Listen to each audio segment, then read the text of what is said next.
안녕하세요. 소리의 가치입니다. 구독과 좋아요, 알림 설정 부탁드려요. 오늘의 사연 시작할게요. 첫 번째 사연입니다. 제가 정말 너무한 건지 판단해주세요. 오전에 너무 화나서 두서없이 글을 쓰느라 많이 길어졌어요.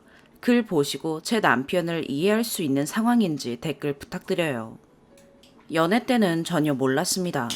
남편이 모은 돈은 없었지만 다정다감하고 돈 잘 벌고 아이 예뻐하길래 이 사람이랑 결혼하면 아이 아빠로서 잘하겠구나 해서 아무것도 없는 상태로 저도 모은 돈 별로 없으니 결혼을 결심했습니다.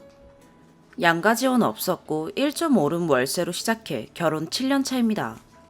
연애 때는 알아서 연락 잘하고 일하느라 친구들 못 만났지만 쉬는 날엔 저랑 여행 많이 다니고 잘해줘서 전혀 몰랐어요. 친구들 만나도 저랑 꼭 같이 나갔고 서운하거나 섭섭하거나 그런 점이 하나도 없었습니다. 아무것도 없는 사람이지만 이 사람만 보면 결혼해도 우리 둘이 잘 살 수 있겠다 해서 결혼했는데 결혼은 현실이네요. 두 사람만 잘 지낸다고 되는 게 아니죠. 할 얘기 너무나 많지만 우선 생략할게요.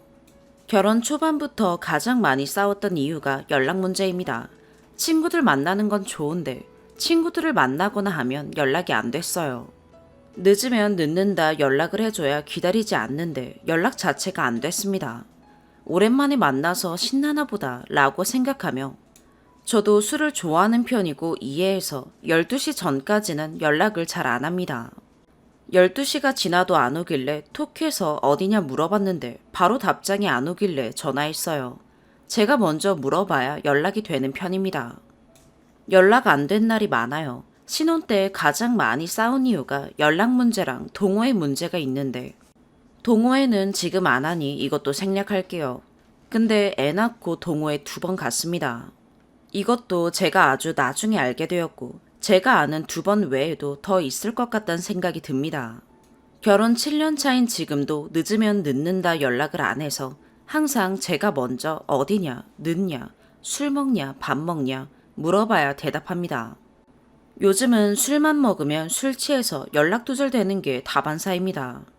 자기는 차에서 잠들었다고 하는데 제가 직접 본 것도 아니기에 솔직히 믿지 않습니다. 술만 먹으면 저러는 것도 한두 번이어야 믿죠. 그리고 사업상 미팅이나 접대 자리에서는 취하지 않아요. 친구들이나 자기가 편하다고 생각하는 사람들과의 술자리에선 취합니다. 자기가 술이 약해졌다고 생각들면 줄여야 하는데 조절을 못해요. 저보고 너도 술 좋아하니 알겠지만 술 먹고 있는데 그걸 어떻게 조절하냐는 식입니다. 전 애 낳고 다음날 애 볼 생각에 조절 잘하고 애 낳고는 한 번도 필름 끊긴 적 없습니다. 애 낳고 친구들 만나 마음 편히 술 마신 적도 없습니다. 대부분 제 친구들이 집으로 놀러와 주었기 때문에 애 보면서 놀았고 애 없이 온전히 친구들과 만난 적 없습니다. 남편은 자기 할 거 다 하고 살아요. 신생아라 애 보기 힘들 때도 남편은 친구 만나서 술 마시러 나가고 집도 가출한 적이 있습니다. 사업 실패하고 거의 1, 2년간 인생 패배자처럼 살 때도 옆에서 어르고 애 키워가며 봐줬습니다. 그리고 얼마 전 안 사실인데 사회인 야구도 2번 나갔다 왔네요. 저럴 시간에 저한테 자유시간이라도 한두 시간 줬으면 이해나 하죠. 하지만 그런 거 하나 없었습니다. 술 먹는 것까진 이해합니다. 근데 술 먹고 취하면 술버릇이 잠이 듭니다. 차에서 잠들어서 외박하는 게 한 달에 2~3번씩 됩니다. 연락도 안 하면서 외박하는 거 이해하시는 와이프들 계신가요? 아니, 늦으면 늦는다 이거 연락하는 게 그렇게 힘든 일일까요?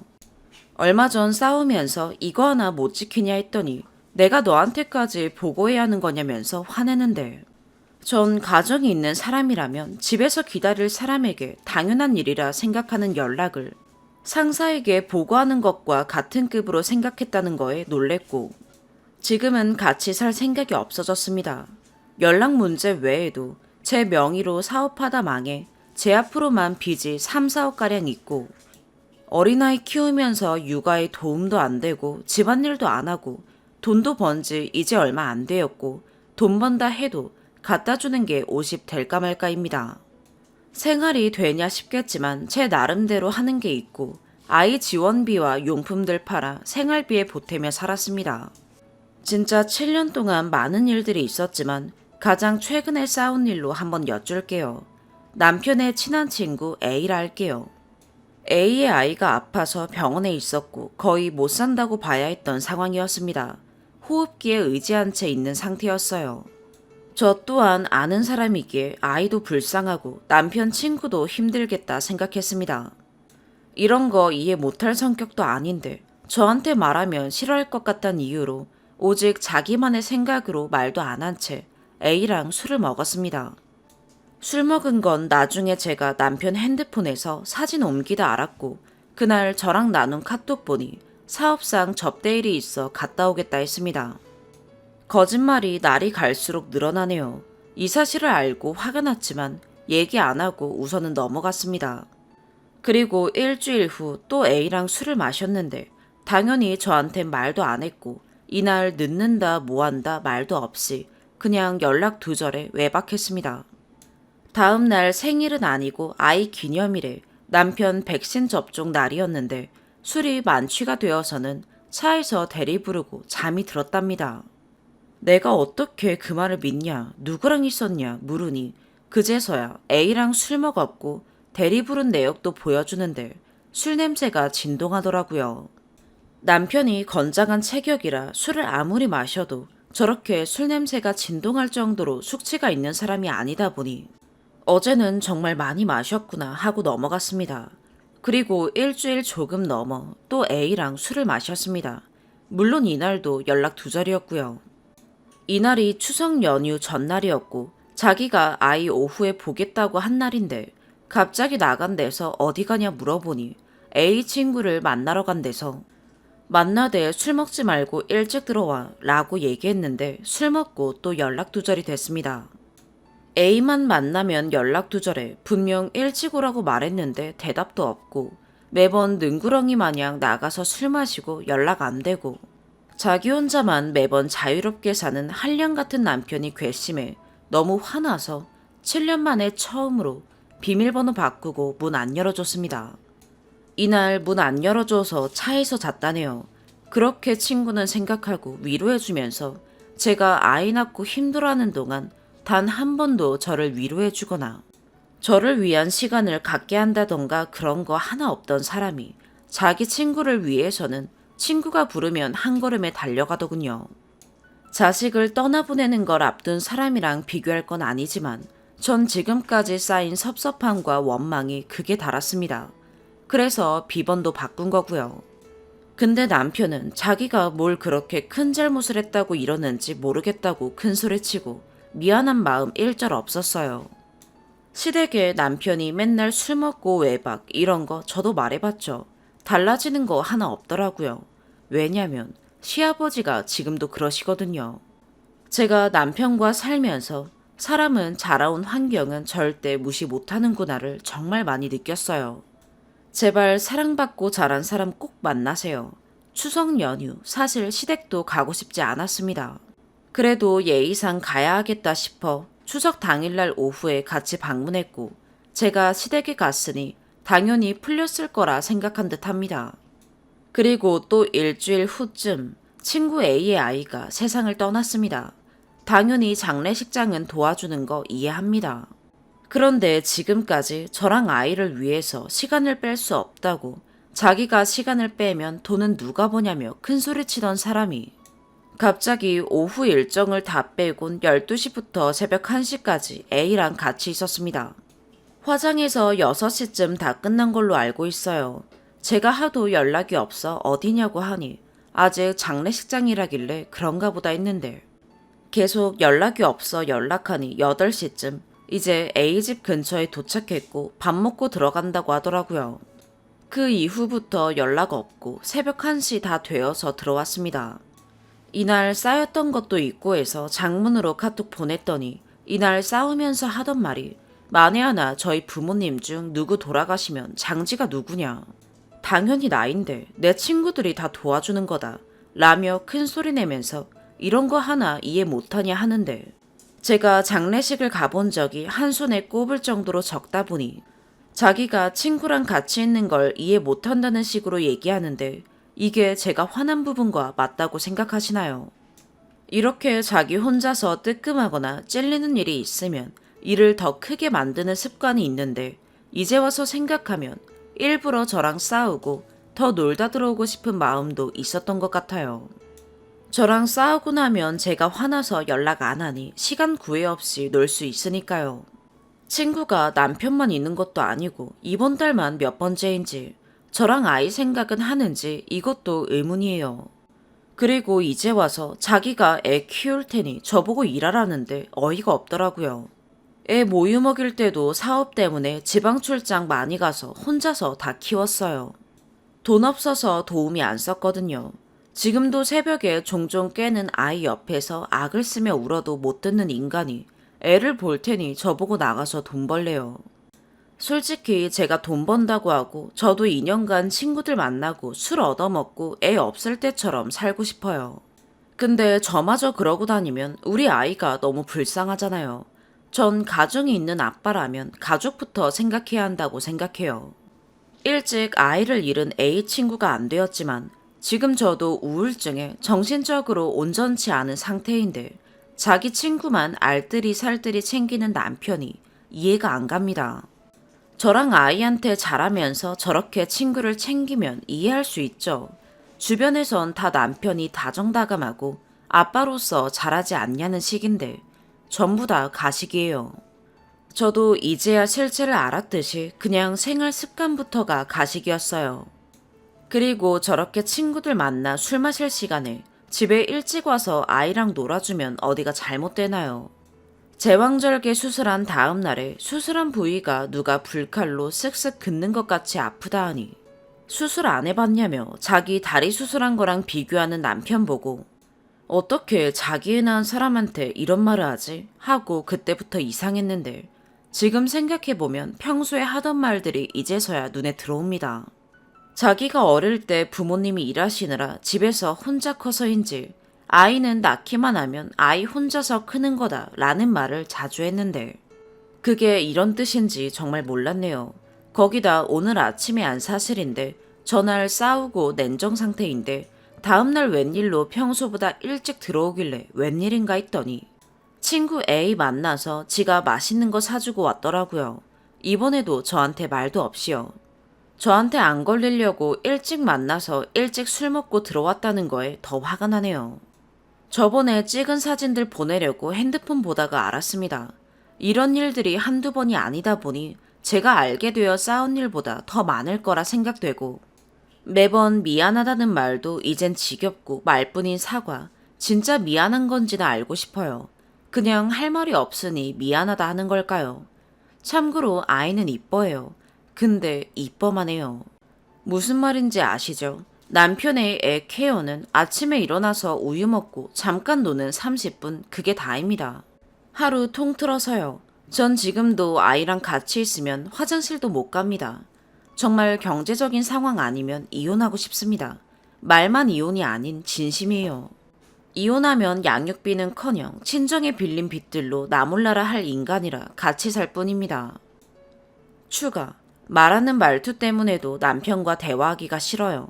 남편한테 그렇게 친구들 챙겨도 당신이 아프면 옆에 누가 있을 것 같냐? 라고 물으니 아프면 돼줘야지 라고 대답하는 사람입니다. 자긴 그냥 말하는 거라 하는데 제 입장에서는 화나서 불난 집엔 기름 붓는 격인 깐죽거리는 뉘앙스로 늘 말해서 제 화를 돋구어요. 화나게 만들어 놓곤 별일도 아닌데 열낸다며 저를 또 성격 파탄자처럼 취급하고요. 이번엔 진짜 잘 될 것 같아. 그동안 고생했어. 꼭 술 마시고 저딴 멘트를 날려요. 이런 김칫국 드립 다 마신 일들도 많아요. 처음엔 저도 믿었죠. 근데 지금은 전혀 믿지 않아요. 댓글 주신 분 말대로 빚이나 안 내면 다행이다 라는 생각뿐이에요. 이 글 쓰면서 생각해보니 이것도 가스라이팅 중에 하나인 것 같아요. 희망 고문하듯 몇 년을 혼자만 고생했네요. 진짜 일화 하나하나 너무 많은데 지금도 긴 글 하나하나 나열하려면 밤샐 것 같네요. 남편의 지인들도 이 글 보고 제발 저 사람의 가식 좀 알았으면 좋겠어요. 오늘도 남의 편은 자기 혼자만의 시간을 A친구랑 보내는지 모르겠지만 저한텐 연락 한 번 없이 자유시간 누리고 있네요. 이 정도면 저한테 일부러 시비 걸고 싸우는 거 맞는 거죠. 이렇게 자기 중심적 이기적이게 살 거면 혼자 살지 왜 귀한 남의 딸이랑 결혼했는지 모르겠어요. 두 번째 사연입니다. 여기서 남의 인생 막 눈팅하고 남의 사연엔 왜 저러고 살지 이렇게 하면 되지 하며 척척 나오는데 막상 내 인생은 어렵더라고요. 남들이 봤을 때 무슨 생각일지 궁금해서 이렇게 끄적여 봅니다. 남자친구랑 사귄 지는 10년이 됐습니다. 그리고 양가 부모님 허락을 받고 결혼을 전제로 2년 전 동거를 시작했지만 결혼식은 지금도 올리지 못했습니다. 이야기의 흐름을 위해 남친 소개를 하겠습니다. 남친은 4년제 대학을 중도 포기해서 학력은 고졸이고 이번 연도 초까진 남친 아버님과 하는 건설 기술 쪽 관련된 일을 했습니다. 수입은 200만 원 이하이고 간간히 돈 잘 받아오면 200만 원 살짝 넘는 정도입니다. 제 수입은 250 정도 됩니다. 그런데도 제가 결혼을 결심하게 된 건 그냥 남친 하나만 보고 결심했습니다. 그런데 결혼이라는 건 둘이 경제적인 능력이 되면 합의하에 하는 거라고 생각했는데 사귄 지 5년 정도 되니까 남친 아버님이 결혼 얼른 해야지 않겠냐며 자기가 능력이 되면 얼른 해주겠다며 건설 관련된 일을 막 설명하시면서 조금 뒤엔 아파트가 나오니까 내년쯤이면 결혼하면 되겠다. 내년엔 꼭 시켜줄게. 이런 식으로 1년, 2년 쭉 공사가 딜레이 된다는 이유로 10년 동안 말만 하셨습니다. 지역만 말하고 어디 아파트인지 어느 동네인지도 모릅니다. 그런데 저희 커플도 남친도 일찍 독립, 저도 일찍 독립했어서 서로 생활비도 나가고 연애하면서 만나면 이틀 동안 10만 원 깨지는 게 우습게 나가더라고요. 이런 식으로 부끄럽지만 아버님 믿고 안 모아도 된다고 생각한 것 같습니다. 또 남친 같은 경우 일당식이고 프리랜서 기술직에 돈 못 받아올 때가 종종 있었습니다.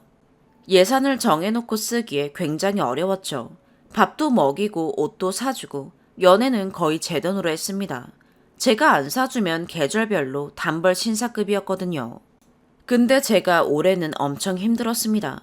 결국 이 이야기를 하고 싶어 서론이 길었네요.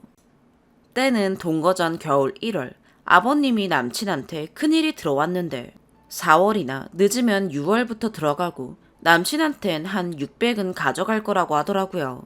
남친이랑 저는 너무 좋았습니다. 남친은 그동안 제가 고생한 거 이제 자기가 갚는다면서 결혼 계획도 당연히 나왔고 그 정도 벌이면 제 벌이랑 합쳐서 결혼식도 무난히 올릴 수 있다는 생각이 든 저희는 지금 연애 비용 또 1시간 장거리 커플로 동거를 한 겁니다. 양가 부모님 찾아뵙고 허락받고 동거 시작한 지 2월 갑자기 아버님이 거제도에 큰 공사건이 들어왔답니다. 남친도 4월 전까지 또 열심히 해서 돈 벌어야지 하며 좋아했습니다. 일은 힘들었지만 일당제가 아니라 맡아서 하는 공사라 벌이가 컸거든요. 당연히 저도 좋았습니다. 10년 동안 같이 제주도 한번 못 가고 1년에 한 번 국내 여행으로 만족하고 데이트할 때마다 돈 없다는 말 떠올리며 이제 나한테도 좋은 일이 왔구나 했습니다. 근데 갑자기 아버님 친구, 거제도권 담당 건설회사 사장이 뇌졸중으로 쓰러졌다고 합니다. 그래서 거제도에 기술직으로 들어간 아버님한테 너가 이번 공사 맡을래? 하고 친구분이 제안을 했답니다. 과거 아버님도 건설회사 운영 경험이 있거든요. 그래서 한 건물당 몇 억씩 번다며 총 건물이 몇 채 지을 거고 초기 건물 올리는데 필요한 자금이 이만큼 필요하다 하며 남친한테 말했답니다. 남친은 아빠니까 믿고 저한테 대출 껴서 빌려달라고 하더라고요. 금액은 총 3천이 필요하다고 했습니다. 여기서 궁금할까봐 추가하자면 남친과 아버님 둘 다 신용이 안 좋습니다. 벌이가 프리랜서고 돈 못 받을 때가 많아서 내야 될 돈을 제때 못 냈거든요. 아버님 같은 경우는 회사 한다고 나라에서 돈 빌리고 돈 안 갚으려고 개인 회생 신청 중입니다. 다시 본론으로 가서 저도 진짜 10년 동안 봐오고 하니까 얼마 전까지 결혼까지 약속도 했고 빌려줬습니다. 그런데 거제 공사는 조금 뒤 들어간다면서 1주, 2주가 지나도 들어가지 않고 얼마 뒤 현장 답사 겸 거제도 땅 주인 만나서 다시 이야기할 게 있다면서 남친과 함께 거제도로 갔습니다. 거제도에서 올라온 남친이 대출을 5천 정도 더 받아야 한다는 겁니다. 그래서 제가 화냈습니다. 투자금 한 푼도 없고 신용도 안 좋은 분이 무슨 수로 그런 공사를 맡으려 하냐고. 우리 게 아니면 넘보지 말자고, 이건 아닌 것 같다고 하는데 남친놈은 제 말을 안 듣네요. 눈이 뒤집혀서 대출 알아보다 안 됐는지 결국 저한테 손을 내밀었습니다. 전 얼마 전에 3천 대출 받아서 대출 안 된다고 하니까 우리 부모님한테 물어보면 안 되냐고 간절히 부탁하더라고요. 제가 30평생 살면서 부모님한테, 혼자 살면서 아무리 어려웠어도 부모님한테 손 벌릴 생각 자체를 안 했는데 이건 무슨 소리냐며. 말이 안 된다면서 안 된다고 하자 남친이 며칠 동안 기운 없어 하며 동거하려고 하고, 한 번 더 저를 설득해서 저도 결국 부모님한테 어려운 말을 꺼내게 되었습니다. 저희 아빠는 들으면서 이해가 안 가더라고요. 제 남친만 관련된 일이면 몰라도 남친 아빠가 꼈고 평소 벤츠 타고 다닌다면서 왜 자기한테 돈을 빌리는지 모르겠다며 결국 거절하셨습니다. 아빠는 이때부터 구린내 맡은 것 같은데 설마 사위될 가족이 그럴까 하며 그냥 별 생각 안 하고 못 빌려준다고 했습니다. 제 동생이 있는데 사정 알고 대출까지 해서 빌려준다고 했지만 사회생활한 지 얼마 안 된 동생은 재직기간 부족으로 대출이 안 나와서 수중에 있는 돈 350이라도 보태라고 빌려줬습니다. 그래서 남친한테 동생 이야기를 하면서 이 작은 돈도 필요하냐고 물어보니까 남친이 제 아빠한테 묻더니 필요하다 해서 드렸습니다. 추후 거제도 일은 자꾸 소식이 없고 제 돈도 어떻게 된지 몰라서 남친한테 계속 물어도 아버님이 기다려보라고 한다고 해서 2달을 기다려도 소식이 없었습니다.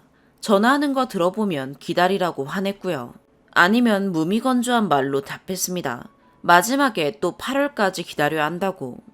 기다림의 반복인 그간 세월, 그리고 4월에 들어간다는 월 600도 소식이 없더라고요.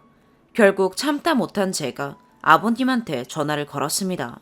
아버님, 제가 드린 2천만 원은 어디에 사용했어요? 라고 했더니 거제도 왔다 갔다 하며 경비에 썼어 라는 겁니다. 그래서 제가 그럼 제 동생이 준 돈은요? 라고 했더니 남친 엄마 집 공사하는 데 썼다는 겁니다. 제가 돈 언제 주실 거예요? 라고 했더니 내가 만들어줄게 라길래 알겠다 하고 통화 종료했습니다. 이 일이 일어나고 저는 남친과의 관계에 대해 깊이 생각하게 되었습니다. 어이가 없고 공사 들어가지도 않았는데 지 경비로 다 쓰고 우리 부모님이 돈을 빌려줬다거나 동생이 대출을 받았다면 생각에 끔찍해졌어요. 헤어지려고 하는데 남친도 아버님한테 상처받고 직장 잃고 힘든 상황을 보니까 차마 그 말이 쉽게 나오지 않고 저도 감정적으로 하지 말고 이성적으로 생각할 시간을 가져봤습니다. 그리고 내린 결정이 아버님이랑 나는 가족이 못 될 것 같고 그렇다고 너한테 아버님과 연을 끊으라고 하면 내 인생에 큰 죄를 짓는 삶이 되고 앞으로 애를 낳아도 그 애 또한 좋은 기운을 받지 못하게 되고 불행한 가족관계가 싫다고 헤어지려는 생각을 갖고 있다. 솔직히 말했습니다. 남친도 아버님한테 느끼는 배신감과 처한 상황에 멍한 표정과 세상 다 산 표정으로 절 바라보며 결심이 섰는지 자기도 아버님을 보지 않겠다고 하더라고요. 그 후 남친이 아버님한테 전화해서 일 관두겠다고 하니까 그러라고 하면서 끊었답니다. 근데 잠시 후에 다시 전화와서 배신이라고 2년 끊자고 했답니다.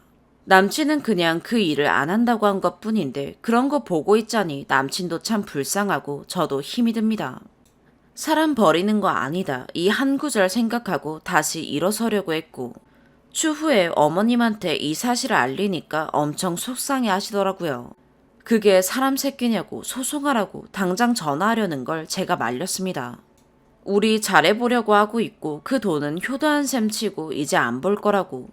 그 돈 받자고 하면 철륜 끊는 마당에 마음이 편치 않다고 하니까 억울해하면서 참으시더라고요. 어머님도 그렇게 아버님한테 많이 당하셔서 힘든 삶을 사셨다고 합니다. 남친 이복형이 이 소식을 듣고 자기 직장을 꽂아줘서 현재 월 500 벌고 저희는 잘 살고 있는 듯 했습니다. 저희 둘의 힘으로 빚도 갚고 결혼 계획을 세우면서 뿌듯하고 진작 이렇게 살았으면 좋았을 걸 하면서요. 그런데 얼마 전에 어머님이 130만 원만 빌려달라고 전당포에 물건 맡겨놓은 게 이제 전당포가 없어져서 물건을 당장 빼야 한다고 며칠까지 주겠다고 남친한테 그랬답니다. 저는 힘든 일 겪은 지 아직 얼마 안 됐는데 돈 빌려달라는 말이 너무 싫었습니다. 이런 말을 우리한테 또 할 수가 있나 싶어 절대 안 된다고 형한테 하라고 왜 막내인 너한테 그러냐니까 형은 이사해서 안 된답니다. 상처받았을 저를 보듬어주지 않고 자기 엄마 돈 안 빌려준다고 마음 상해하는 남친을 보고 화가 났습니다. 남친 말은 빌려줄 수 있는 돈이 있는데 왜 안 빌려줘야 하냐고 도우면서 살아야 한답니다. 일단 이건 제가 진지하게 대화로 제 의사를 전달해서 무마됐습니다. 근데 어젯밤에 어머니가 또 돈 나오기로 한 데가 밀려서 생활비가 없다고 카드값도 밀리게 생겼다며 돈을 빌려달라고 했답니다. 저는 싫다고 했습니다. 그런데 화를 내더라고요. 엄마가 안 주는 사람도 아니고 받을 수 있는 돈인데 제가 이상하다면서 돈 관리 따로 하잡니다. 그리고 저랑 같이 하는 것도 다시 생각해 봐야겠대요. 전 같이 산 1년간 돈 못 벌어와서 힘들어도 자존심 상할까봐 한 번도 돈 관리 따로 하자 못했는데 제가 잘못 사는 건지 잘 살고 있는 건지 이젠 판단이 안 서고 정말 모르겠습니다. 너무 힘드네요. 긴 글 읽어주셔서 감사합니다. 남친이랑 같이 있기 싫어서 혼자 땅바닥에서 혼자 쭈그러져 있습니다. 부모님한테 말하기도 싫고 아직 말 못한 게 많은데 다 쓰지 못한 것도 있습니다. 남들 눈엔 제가 어떻게 비춰질지 궁금합니다. 인생의 쓴말, 조언 많이 부탁드려요. 세 번째 사연입니다. 저는 24살 여자 대학생입니다. 코로나 때문에 버스에서 겪었던 불미스러운 일에 대해 말씀드리고자 합니다. 제 행동이 정상인지 비정상인지 제 스스로도 혼란스러워져. 부디 이 글을 읽으신 모든 분들이 제가 비정상이라면 단호하게 말씀해 주시고 정상이라면 이런 인식을 다른 사람들도 가질 수 있도록 이 글을 널리 퍼뜨려 주세요. 버스 회사에 민원을 넣을까 생각했지만 기사님 잘못이 아니기에 말았습니다. 오후 2시에서 2시 20분경 저는 서울에서 경기 방향으로 가는 버스에 탑승해 있었습니다. 제가 불광역을 지나 버스에 타고 바로 다음 정류장인 연신내역에서 할아버지 할머니 두 분이 타셨고 장을 보신 건지 짐이 많았던 게 기억납니다. 바로 본론으로 들어가자면 제가 버스에 타 있는 20분가량 동안 두 분은 말을 쉴 새 없이 하셨습니다. 나물 얘기, 쓰레기 얘기, 길가의 차들 얘기, 오르막길 얘기 등 불필요한 대화였죠. 심지어 작은 목소리가 아닌 제가 내용을 다 이해할 정도로 큰 목소리였습니다. 분명 버스에서 차 내에서는 불필요한 대화와 전화통화를 자제해 주시기 바랍니다. 라는 안내 음성이 나오고 있음에도 불구하고 또한 이렇게 심각해지는 코로나 비상 상황에 밀폐된 버스 안에서 그 두 분은 쉴 새 없이 말씀을 나누셨습니다. 할아버지 할머니가 타신 후 약 15분가량 그분들을 이해하려 노력하고 참아내고 있었습니다. 저도 조부모님이 계시고 노인분들 입장에서 전혀 모르는 사람이 자신의 행동을 지적하면 민망해하실 것 같았기 때문입니다. 그리고 제가 말씀을 드리면 버스 내에서 말을 하는 것이니 똑같은 사람이 될 것 같아 참고 있었습니다. 그런데 버스가 달리기 시작하고 제 옆자리 아주머니의 머리카락이 바람에 심하게 날려 죄송스러운 마음에 창문을 닫았습니다. 그때까지도 그 할머니 할아버지는 말씀을 쉴 새 없이 하시고 기침과 웃음을 번갈아 내뱉으시며 제가 한번 뒤를 돌아보았는데도 전혀 거리낌 없이 즐거운 담소를 나누고 계셨습니다. 물론 마스크는 착용하신 채로요. 생생히 기억납니다. 저는 도저히 참기 힘들었고 이 버스 안에 있는 누군가는 말씀드려야 한다고 판단하여 한치의 거짓도 없이 제가 할 수 있는 한 최대한 공손하게 저 죄송한데 버스에서 대화는 자제해 주시면 안 될까요? 라고 여쭈었습니다. 예상하셨겠지만 할아버지는 눈을 부릅뜨시며 뭐라 했냐 하셨고 저는 다시 한번 버스에서는 말씀 삼가해 주셨으면 해요. 라고 했고 귀가 잘 안 들리셔서 못 알아들으시나 하여 두 손으로 쉿 포즈까지 해드리며 말씀드렸습니다. 그러니 할아버지가 하시는 말씀이 그럼 우리가 대화를 어디서 하라는 거냐? 할머니는 당신도 지금 말하고 있지 않냐? 라고 하셨습니다. 저한테 손가락질을 하며 당장 앞에 보라고 소리를 지르시더라고요. 전 원래 제가 하고 싶은 말 다 내뱉는 사람이지만 상식적으로 제가 거기서 더 말을 한다면 다른 승객들에게 똑같은 민폐를 끼치는 것이기 때문에 조용히 할아버지를 쳐다보고 있었습니다. 이 부분에서 할아버지 눈을 똑바로 쳐다봐서 예의 없다 하신다면 그것 또한 맞습니다. 어른다운 생각을 하는 사람들만 어른이며 그분들에 한해서만 노인 공경을 해야 한다 생각했고 그냥 너무도 몰상식한 태도와 반응에 저도 당황스럽고 놀라 할 말을 잃었습니다. 그래요. 이렇게까지나 무지하고 몰상식하기 때문에 버스에서 배려 없는 행동을 한다 생각하고 말이 안 통하겠다 싶어 내가 피하고 말아야지 생각했습니다. 그런데 제가 무슨 말을 받아치기도 전에 옆에서 지켜보던 40, 50대 한 남자분이 그러시더라고요. 학생, 지금 어른들한테 무슨 말버릇이에요? 어디 어린 학생이 어른들한테 무슨 버리장머리인지. 어른한테 학생이 그러면 안 되지.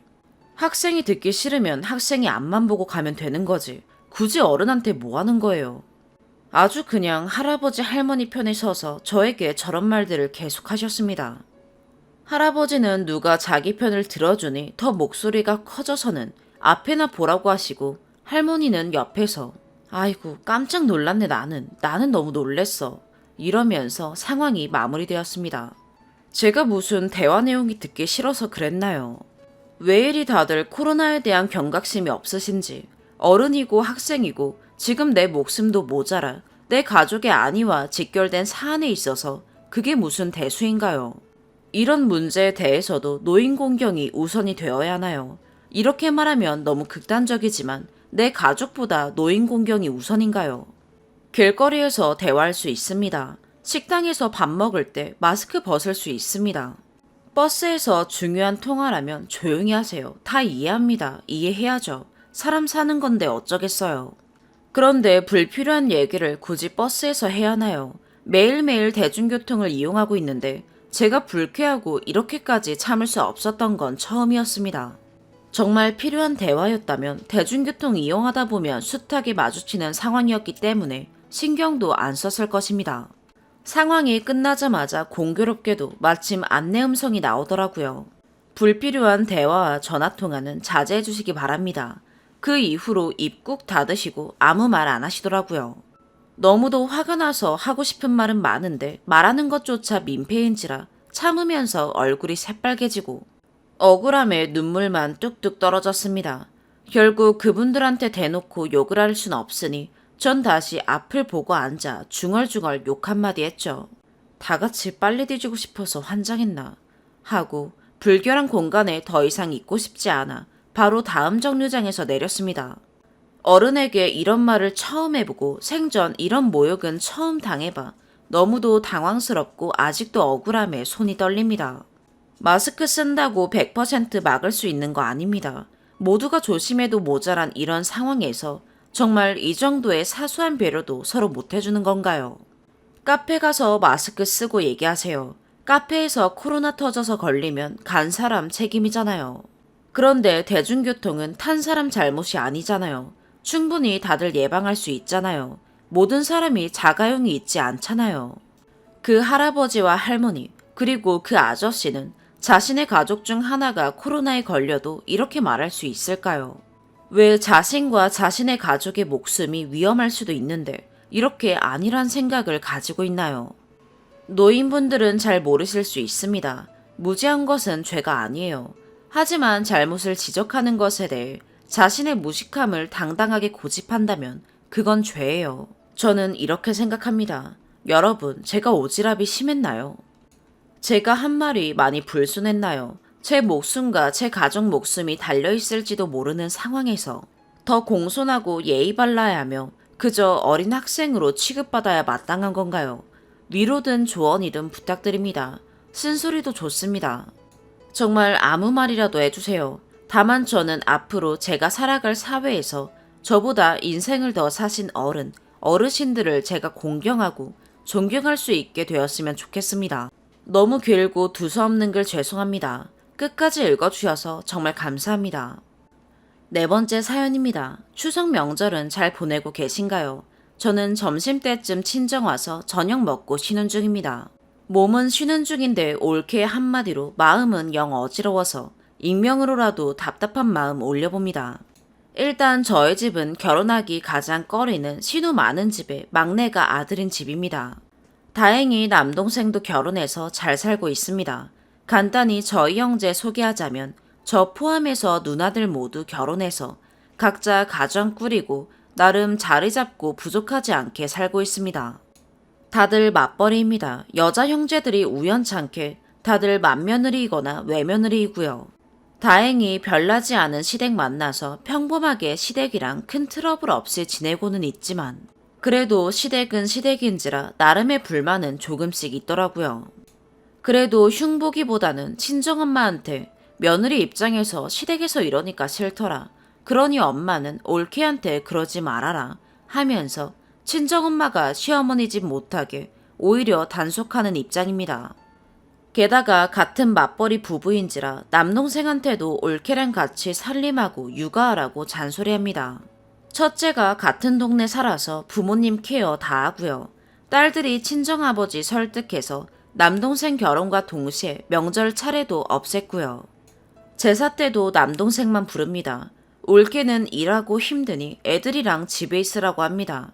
주말마다 남동생네 저희 친정에 오는데요. 저희가 안 왔을 때는 엄마가 밥을 다 하십니다. 올케가 자주 오는 거 아니까 집 더럽다 할까봐 친정 올 때마다 청소 싹 해놓고 가고 친정에서 마주치면 푹 쉬라고 하고 친정어머니가 힘드실까 싶어 저희가 밥하고 다 합니다. 하나도 안 보태고 진짜 자기 애들 밥만 먹이고 낮잠 자고 푹 쉬고 갑니다. 남동생이 엄마랑 같이 애들 챙기고 놀아주고 식사 준비 돕고요. 가끔은 연로하신 어머니가 옳게 수발드는 것 같아 가끔은 설거지나 청소라도 같이 한번 해주면 좋을 텐데 라는 생각도 들지만 내 부모 내가 챙기면 되지 이러고 평소에 더 챙깁니다. 명절에도 우리 안 봐도 되니 아침만 먹고 얼른 보내라고. 시댁에 있으면서도 친정엄마한테 전화로 잔소리해서 잘 못 봅니다. 근데 오늘은 웬일인지 있더라고요. 놀라서 왜 안 갔냐 물으니 안 싸둔 어른이 본인 피곤하시다고 저녁에나 오라 했다네요. 올케가 한마디 더 보태는데 엄마가 요즘 밥하기 귀찮다고 오지 말라네요. 어머님 댁에서 저녁 먹고 가려고요. 남들은 시댁 가면 불편하다는데 전 어머님 덕에 푹 쉬고 더 좋아요. 사돈 어른들 이제 60 후반이십니다. 물론 적은 연세 아니시지만 팔순 되시는 시어머니는 힘들다 생각 안 하고 10년은 더 젊은 본인 부모 힘든 것만 생각하는 올케가 좀 야속하더군요. 제가 좀 할 말은 하는 성격이라 올케 말 듣고는 우리 엄마는 80인데 우리 엄마도 밥하기 힘드신 건 똑같은데 올케 이랬더니 형님들이 하시잖아요 하길래 그럼 올케 다음부터는 우리 안 올 때는 올케도 오지 마. 올케처럼 우리도 친정엄마 힘든 거 우리가 챙겨야 될 것 같아서 말이야. 우리 오는지 물어보고 와. 우리 엄마 힘드니까. 했더니 뾰루퉁해서 짐 싸서 쌩하니 가버리네요. 차라리 올케가 미처 그것까진 생각 못해 죄송하다. 다음부턴 심부름이라도 할게요. 했다면 차라리 그냥 웃고 넘겼을 거예요. 가고 나니 그동안 우리가 너무 간섭을 안 한 건가? 너무 편하게 해줬더니 만만해 보이는 건가? 진짜 싫은데 신우집 해야 하나? 별의별 생각이 다 들면서 친정엄마만 괜히 안쓰럽네요. 솔직히 남동생네 안 오면 저희나 친정 부모님은 더 편합니다. 옳게 불편할까 신경 안 써도 되니까요. 일단은 저희 형제들 모두 당분간은 안 올 테니 놔둬보자 하고 있습니다. 근데 외손주랑 친손주랑 차별 없이 손주라면 무조건 예뻐하시는 부모님께서 손주 못 보는 게 서운하실까 걱정이네요. 그냥 이대로 모른 척 두면 되는 걸까요? 추가. 저도 모르는 사이 많은 억측과 비난이 있었네요. 사위들도 며느리랑 똑같이 할 텐데 왜 며느리한테만 뭐라 하냐는 댓글들이 있네요. 본문에 남동생도 같이 한다고 한 것처럼 저희 집은 남녀노소 구분 없이 같이 하니까 별 생각 없이 언급을 안 했어요. 사위도 친정아버지도 아들도 당연하게 청소하고 밥하고 다 합니다. 막내 여동생네는 오히려 제부가 더 잘하고요. 처가댁 가서는 남동생이 어떻게 하는지는 잘 몰라요. 한 번씩 처가댁에 가서도 네가 더 많이 해라 하면 그러고 있다고 하니 그런 줄 알고 있는 것뿐이에요. 저희 남동생은 자기 집에서도 애들 케어 거의 본인이 다 해요. 출퇴근이 일정하고 빠른 직업이어서요. 신우들 온 가족이 모인다고 하시는데 한 번에 다 모이는 거 아니에요. 남동생네 오면 엄마가 힘들다 하시니 시간 되면 저희가 한 집씩 돌아가면서 가는 거고요. 형제 단톡이 있어서 온 거 바로 알아요. 참고로 올케랑 사위들은 단톡이 없어요. 손주 못 봐서 서운하실까 걱정이라는 건 친손주라서 못 보면 큰일 나신다는 뜻이 아니라 손주들 너무 예뻐하시는데 괜히 손주들 중 누구 하나 못 보게 만드는 것 같아 걱정하는 거예요. 결론은 남동생네 저렇게 가고 나서 연휴 마지막 날에 부모님께 여쭤봤어요. 엄마 힘드셔도 애들 오는 게 더 좋으면 그냥 조용히 있겠다고 하니 솔직히 두 분 모두 안 오는 게 편하시다네요. 보고 싶으면 두 분이 보러 가셔서 밥 한 끼 사 먹이고 공원에서 한두 시간 데리고 놀면서 보면 된다고 하시네요. 그래서 남동생한테 오지 말라고 했어요. 부모님이 너네랑 약속 잡고 잠깐만 보는 게 편하다고요. 덕분에 추석 이후부터 부모님 두 분 모두 오랜만에 친구분들이랑 친인척분들이랑 만나시면서 더 즐겁게 지내고 계세요. 그리고 저희가 부른 적 절대 없어요. 남동생네 때문에 일부러 간 적도 많았던 터라 오히려 옳게 보면 주말엔 편하게 너네 집에서 애들이랑 쉬고 오지 말라 했어요. 아무리 좋아도 시댁인데 친정이나 너네 집만큼 안 편할 수 있다고요. 근데도 굳이 주말마다 오겠다는 건 옳게요. 어쨌든 저희랑 부모님께는 좋은 쪽이네요. 마지막으로 본문에 누나라고 한 건 남동생한테 쓰던 말버릇 그대로 쓰다 보니 그냥 그렇게 썼네요. 오늘의 사연 여기까지입니다. 구독과 좋아요, 알림 설정 부탁드려요. 시청해주셔서 감사합니다.